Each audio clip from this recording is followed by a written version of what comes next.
Hello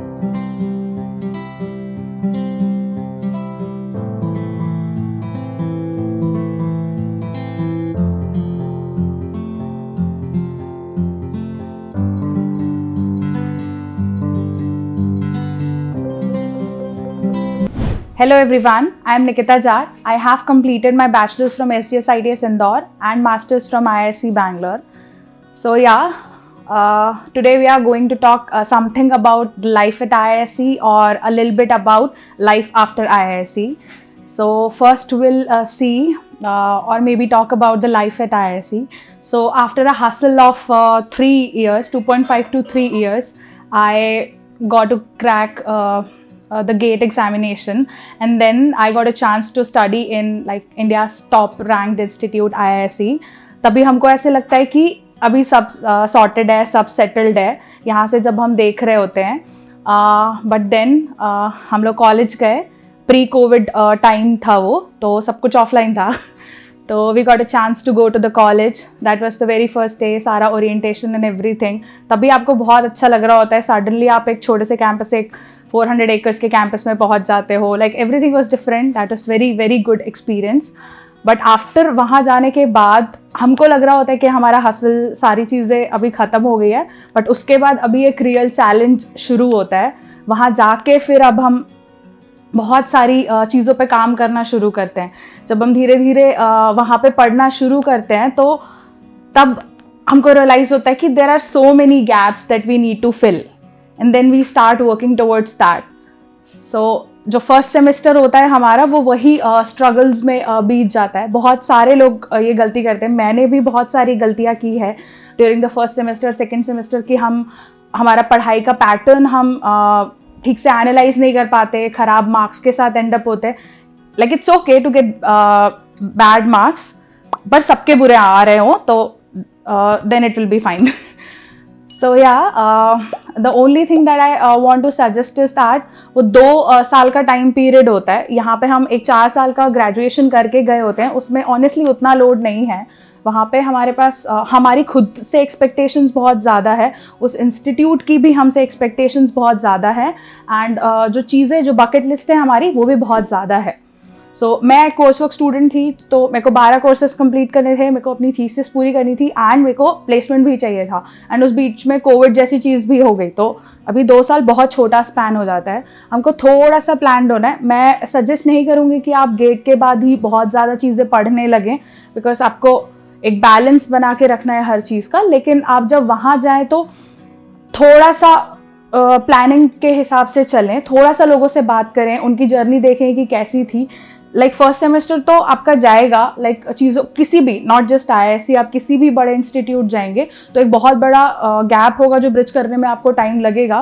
तो first semester definitely आप सिर्फ कोर्सेज कर रहे होंगे और उन कोर्सेज के साथ मोस्ट लाइकली स्ट्रगल कर रहे होंगे अगर आप बहुत ज़्यादा मैथमेटिकल बैकग्राउंड से नहीं आते. तो ये वाली चीज़ स्पेसिफिकली IISc के लिए थी. लेकिन उसके बाद आप थोड़ा सा प्लान कर सकते हैं. लाइक फरवरी में आपकी इंटर्नशिप्स आती हैं, तो आप दिसंबर या जनवरी में थोड़ा इंटर्नशिप्स के लिए पढ़ सकते हैं. आपके सीनियर्स से बात कर सकते हैं. उस टाइम पे कंपनीज आपसे बहुत ज़्यादा एक्सपेक्ट नहीं कर रही होती हैं. तो अगर आप थोड़ा भी जिस भी फील्ड में जाना चाहते हैं, ML में जाना चाहते हैं, SDA में जाना चाहते हैं, तो बहुत ज़्यादा एक्सपेक्टेशंस आपसे होंगी नहीं इस टाइम पे. तो आप थोड़ा प्रिपेयर कीजिए. एंड एक इंटर्नशिप अगर आप जाना चाहते हैं जॉब की तरफ तो एक इंटर्नशिप टारगेट कीजिए.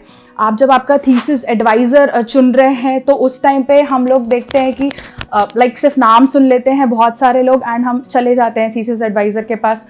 ये वाली चीज़ भी मत कीजिए. आप देखिए कि कैसा चाह रहे हैं आपका लाइक आप किस डोमेन में काम करना चाह रहे हैं, कितना वर्कलोड आप ले सकते हैं, कितने एफर्ट्स आप पुट इन कर सकते हैं. क्योंकि 1-2 दिन काम नहीं करना है आपको, पूरा आने वाला 1 साल आपका काम करना है. जो आपकी थीसिस होगी उस बेसिस से आपके जॉब्स भी बहुत कई ज़्यादा बार डिसाइड हो जाते हैं.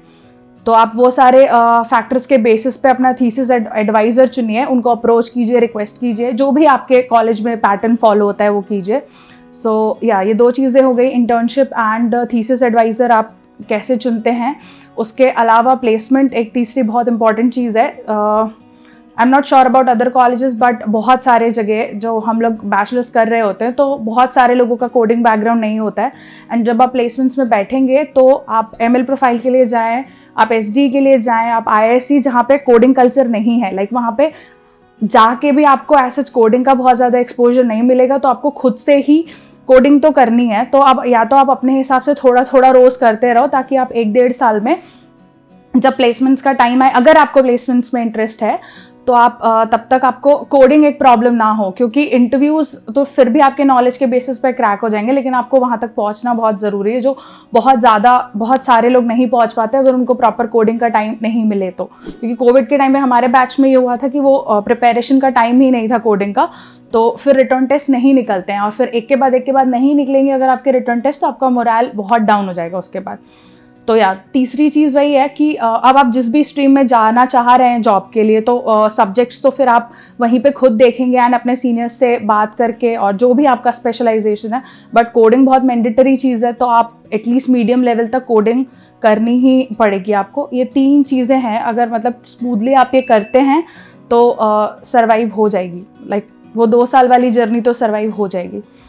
उसके बाद ठीक है, अगर बहुत सारे लोगों को हायर स्टडीज़ जाना होता है, तो वो डिसीजन भी आई थिंक जब लोग एंटर होते हैं इतने बड़े इंस्टीट्यूट में, उनको थोड़ा कुछ अच्छा लग रहा होता है, अच्छे मार्क्स आ रहे होते हैं, या कुछ सब्जेक्ट अच्छा लग रहा होता है, उस बेसिस पे बहुत लोग डिसाइड करने लगते हैं कि उनको करना है नहीं करना है। ऐसे नहीं होता। लाइक आप देखिए उस चीज़ का स्कोप कितना है, आप कितना एफर्ट्स पुट इन करना चाहते हैं, उस बेसिस पे आप डिसीजन लीजिए कि आपको आगे रिसर्च और करना है, PhD या और कोई चीज़, या फिर जॉब के लिए जाना है, किस प्रोफाइल में जाना है।